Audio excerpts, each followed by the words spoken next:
أعوذ بالله من الشيطان الرجيم. بسم الله الرحمن الرحيم.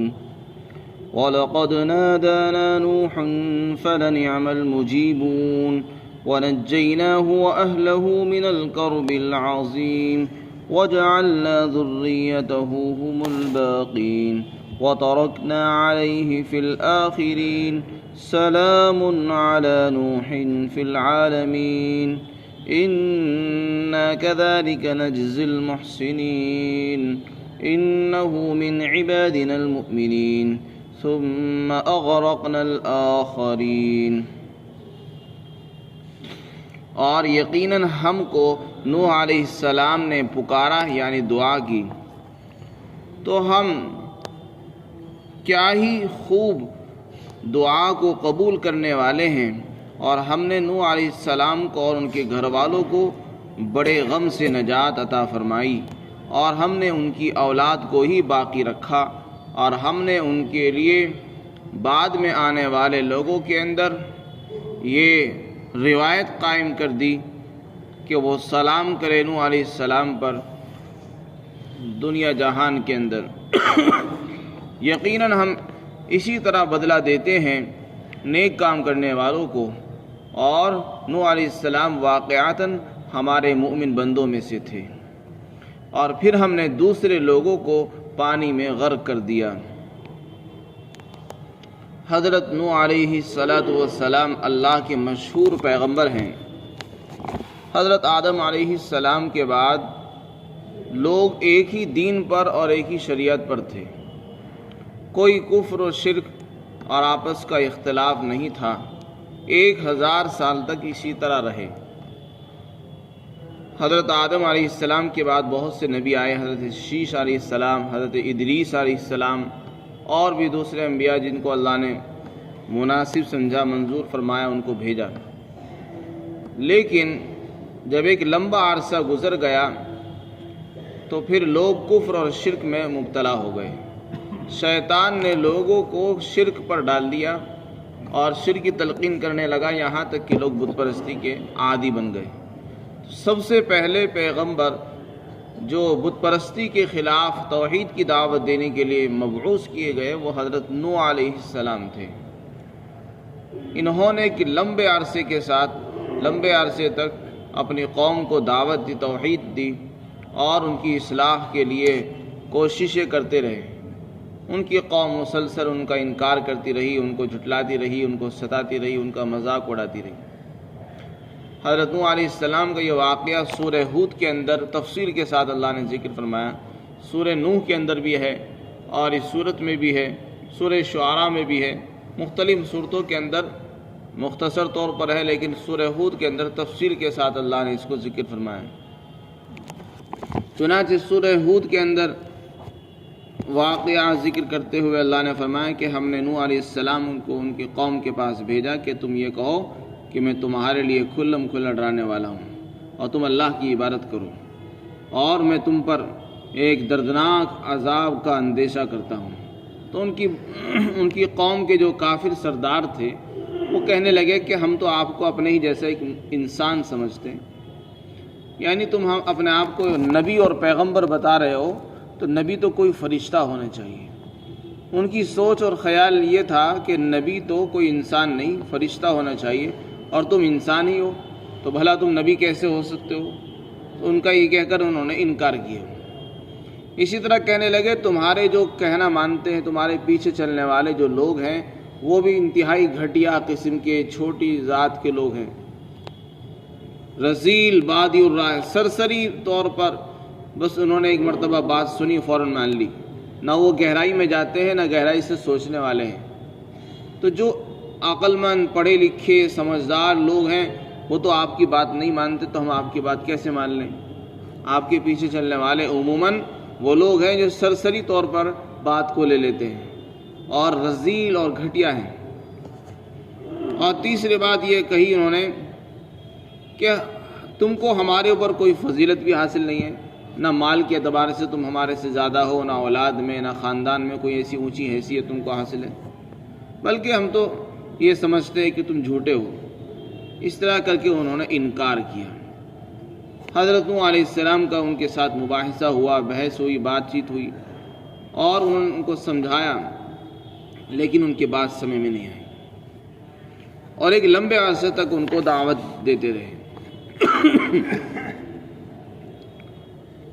اس کے بعد اللہ تعالیٰ نے وحی کے ذریعے سے آپ کو بتا دیا وَأُوحِيَ إِلَىٰ نُوحٍ أَنَّهُ لَن يُؤْمِنَ مِن قَوْمِكَ إِلَّا مَن قَدْ آمَنَ، کہ جو لوگ ایمان لا چکے ہیں بس وہی لوگ ایمان لائیں گے، اب آپ کی قوم میں کوئی مسلمان نہیں ہوگا۔ جب نوح علیہ السلام ان سے نا امید اور مایوس ہو گئے تو پھر انہوں نے بد دعا فرمائی، رب لا تذر علی الارض من الکافرین دیارا، اے پروردگار روئے زمین پر کسی کافر کا گھر مت چھوڑیے، سب کافروں کو چن چن کر ہلاک کر دیجیے۔ چنانچہ اللہ تعالیٰ نے آپ کو اطلاع دے دی کہ پانی کا عذاب آئے گا، طوفان آئے گا، اس لیے آپ کشتی بنائیے۔ وَاصْنَعِ الْفُلْكَ بِأَعْيُنِنَا، آپ ہماری نگاہوں کے سامنے ہماری نگرانی میں کشتی بنائیے۔ حالانکہ آپ کشتی نہیں جانتے تھے، تو آپ کو کشتی بنانے کا حکم دیا گیا، اور اللہ کی نگرانی میں، سرپرستی میں۔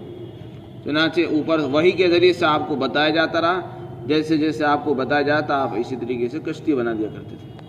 تو آپ سب سے پہلے وہ آدمی جنہوں نے کشتی بنائی، تو پانی کے اندر تیرنے والی کشتی حضرت نوح علیہ السلام نے سب سے پہلے بنائی، اور اللہ کی نگرانی میں اور وحی کے ذریعے سے بنائی۔ چنانچہ بذریعہ وحی آپ کو بتایا جاتا رہا کہ اس طرح کریں، ایسا کریں، لکڑی کاٹیں، پٹے نکالیں، پھر اس کو جوڑیں آپس میں۔ چنانچہ سارے کام حضرت نوح علیہ السلام نے خود ہی انجام دیے۔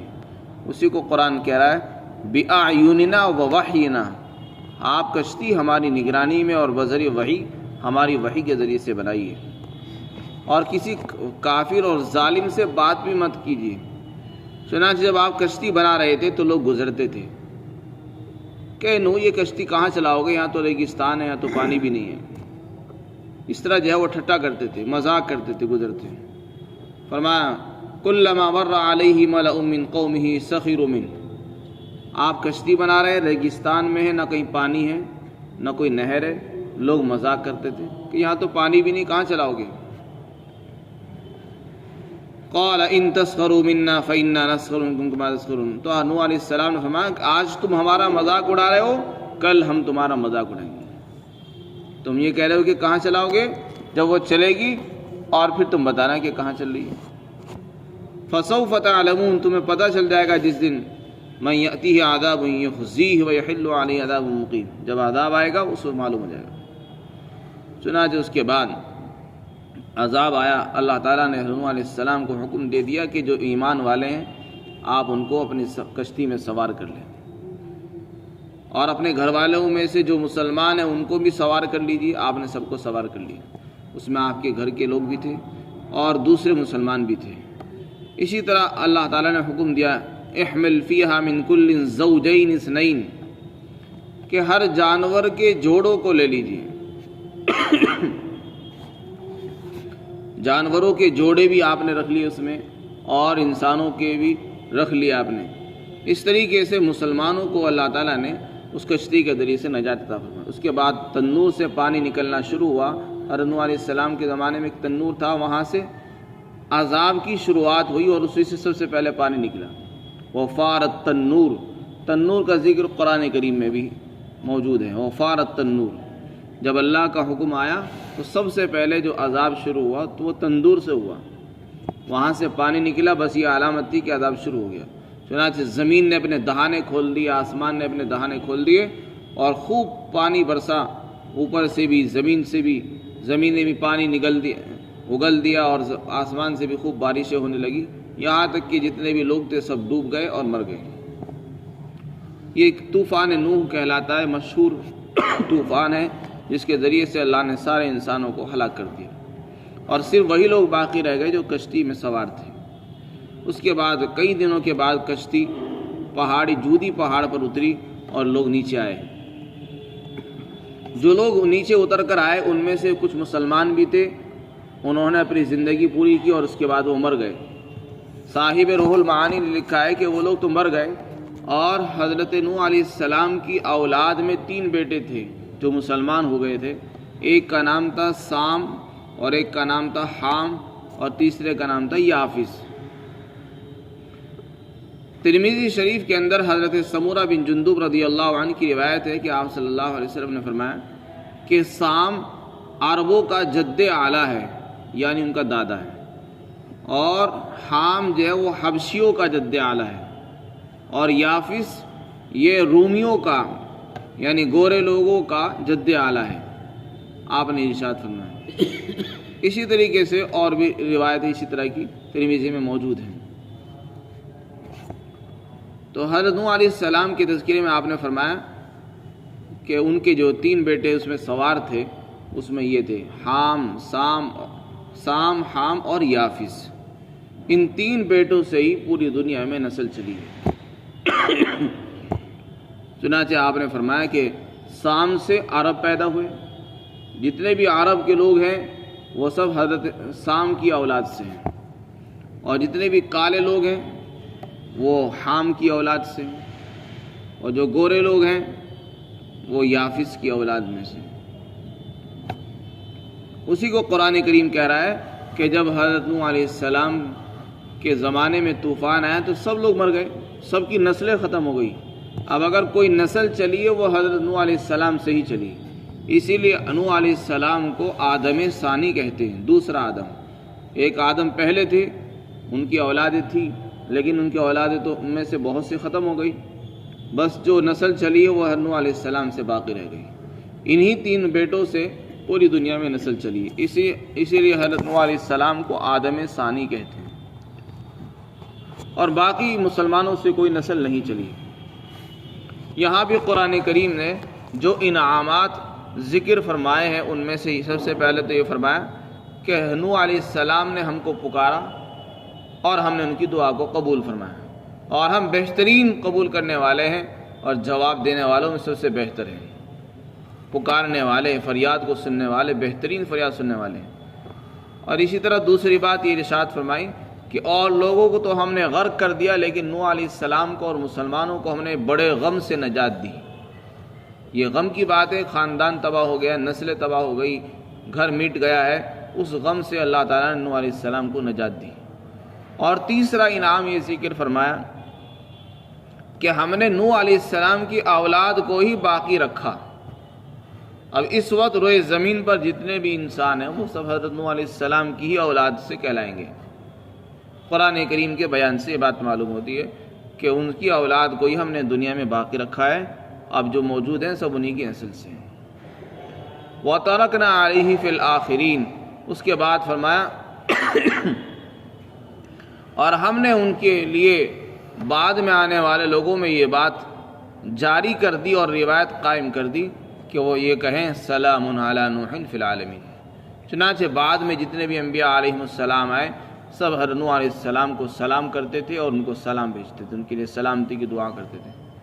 تو یہ ان کے لیے انعام اور فخر کی چیز ہے، اللہ تعالیٰ نے ان کی اولاد کو دنیا میں باقی رکھا ہے اور ان کو نجات عطا فرمائی اور ان کے لیے سلام کو عام کر دیا ہے۔ سلام کا مفہوم بھی عام ہے، یعنی ان کا جب بھی جتنی بھی قومیں آئیں گی، نبی آئیں گے، آنے والے قیامت تک کے لوگ ان کا چرچا کرتے رہیں گے۔ چنانچہ آپ دیکھیں گے مسلمان بھی ان کو یاد کرتے ہیں اور غیر مسلمین بھی ان کو یاد کرتے ہیں۔ مسلمان ان کو نوح کہتے ہیں اور غیر مسلمین ان کو دوسرے نام سے یاد کرتے ہیں۔ فی العالمین، دونوں جہان کے اندر ہم نے نوح علیہ السلام کے لیے یہ بات جاری کر دی۔ آگے اللہ تعالیٰ فرماتے کہ جو لوگ محسن ہوتے ہیں، محسن کے معنی نیک کام کرنے والے اور اخلاص کے ساتھ کام کرنے والے، ہم ان کو اسی طرح بدلہ دیا کرتے ہیں۔ جو لوگ اخلاص کے ساتھ، نیک نیتی کے ساتھ کام کرتے ہیں، ہم ان کو یہی بدلہ دیتے ہیں، یعنی وہ چلے جاتے ہیں اور ان کا نام یاد رکھتے ہیں۔ تو تیسرا جو انعام اللہ نے ذکر فرمایا وہ یہ کہ ہم نے ان کے ذکر کو جاری کر دیا، بعد میں آنے والے لوگ ان کا چرچا کرتے رہیں گے، تذکرے کرتے رہیں گے۔ چنانچہ آپ دیکھ لیں نوح علیہ السلام کو ہزاروں سال ہو چکے، لیکن آج بھی ان کے تذکرے ملتے ہیں۔ کوئی تفسیر اور کوئی حدیث کے سبق ایسے نہیں ہوتے جس میں نوح علیہ السلام کا تذکرہ نہ ہوتا۔ قرآن کریم میں بار بار ان کا ذکر ہے، احادیث میں ان کے تذکرے ملتے ہیں، اور لوگوں کی زبانوں پر بھی ان کا ذکر چلتا ہے، اور اسی طرح غیر مسلمین بھی ان کو یاد کرتے ہیں۔ تو ایک ذکر کو جاری کر دینا یہ بھی بہت بڑا انعام ہے۔ انسان چلا جاتا ہے لیکن لوگوں کی زبان پر اس کے چرچے ہوتے ہیں، تو نوح علیہ السلام کا چرچے کو اللہ نے عام کر دیا ہے، سلام کا مطلب یہ ہے۔ پھر اس کے بعد فرمایا کہ نوح علیہ السلام مومن تھے، حالانکہ نبی تھے، نبی بیان کرنے کے بعد پھر یہ کہنا کہ مومن تھے، یہ اس بات کی علامت ہے کہ انسان کو جو ترقی ملتی ہے وہ ایمان سے ہی ملتی ہے۔ نوح علیہ السلام کو جو ترقیات ملی ہے وہ ایمان کی بدولت ملی ہے۔ اگر ان کے پاس ایمان نہ ہوتا تو یہ انعامات ان پر نہ ہوتے، ان کے چرچے نہ ہوتے، آج ان کی اولاد، ان کی نسلیں باقی نہ رہتی۔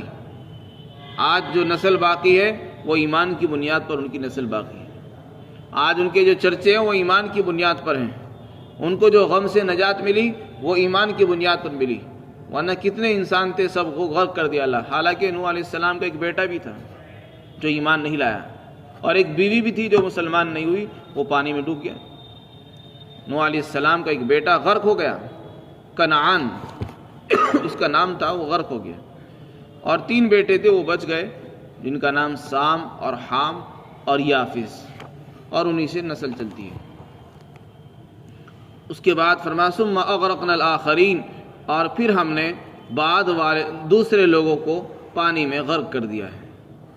سورہ نوح کے اندر بھی اللہ تعالیٰ نے ان کا تذکرہ فرمایا ہے، تفصیل کے ساتھ ان کو ذکر فرمایا ہے، اور یہ کہا ہے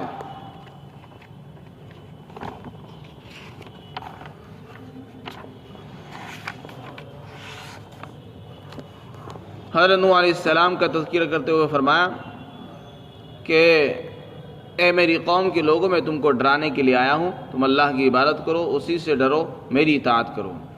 اگر تم ایسا کرو گے تو اللہ تمہارے گناہوں کو معاف کر دے گا اور تم کو مہلت دے گا۔ نوح علیہ السلام کہتے ہیں کہ میں نے اپنی قوم کو رات کو بھی دعوت دی، دن کو بھی دعوت دی، یعنی کوئی وقت نہیں چھوڑا، میں نے کوئی مجمع نہیں چھوڑا۔ دعوت قومی لیلا ونہارا، اور جیسے میں دعوت دیا کرتا وہ بھاگتے تھے مجھ سے، قریب نہیں آتے تھے، بجائے قریب آنے کے دور جاتے تھے۔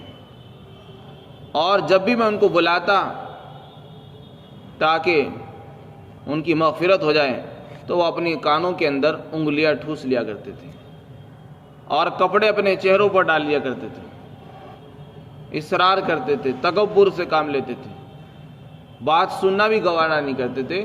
یہ تکبری کی تو علامت ہے کہ کوئی آدمی دین کی بات بتا رہا ہے تو ہم کان بند کر رہے ہیں، اس کو دیکھنا بھی نہیں چاہتے کہ منہ پر کپڑا ڈال لیں، تو تکبر سے کام لیا۔ فرمایا انی دعوتہم جہارا، میں نے ان کو کھلم کھلا بھی دعوت دی ہے، چپکے بھی دعوت دی ہے، مجموعوں میں بھی بلایا، اور تنہائیوں کے اندر بھی ان کو میں نے دعوت دی ہے۔ میں نے ان سے کہا کہ تم استغفار کرو، اللہ سے معافی مانگو، اپنے گناہوں کی بخشش کرو، تمہارے اوپر بارشیں ہوں گی، جو قحط پڑا ہوا ہے وہ ختم ہو جائے گا، تم کو اللہ تعالیٰ اولاد بھی دے گا، مال کے ذریعے اولاد سے اللہ تمہاری مدد فرمائے گا، تمہارے تم کو باغات نصیب فرمائے گا، نہریں جاری کر دے گا۔ لیکن ان کی بات سمجھ میں نہیں آئی، اور پھر آخر کار اللہ تعالیٰ نے ان سب کو ہلاک کر دیا ہے۔ تو اس سے یہ بات معلوم ہوئی نوح علیہ السلام کے واقعے سے کہ اللہ کے عذاب سے اگر نجات چاہیے، دنیا ہو یا آخرت، تو وہ ایمان کی بنیاد پر ہی ملے گی۔ تو ایمان اتنی اہم چیز ہے کہ ایمان کی وجہ سے انسان طوفان نوح سے بچ گیا، ایمان ہی کی وجہ سے وہ بڑے غم سے اللہ نے اس کو نجات دے دی، اور ایمان ہی کی بدولت اللہ نے اس کے چرچوں کو عام کر دیا ہے۔ ایمان کی بدولت ہی اس کی اولاد بھی زندہ ہے اور برقرار ہے۔ یہ سارے ایمان کے فوائد اور انعامات ہیں۔ اللہ تعالی ہم سب کو اپنے ایمان کی قدر کرنے کی توفیق نصیب فرمائے۔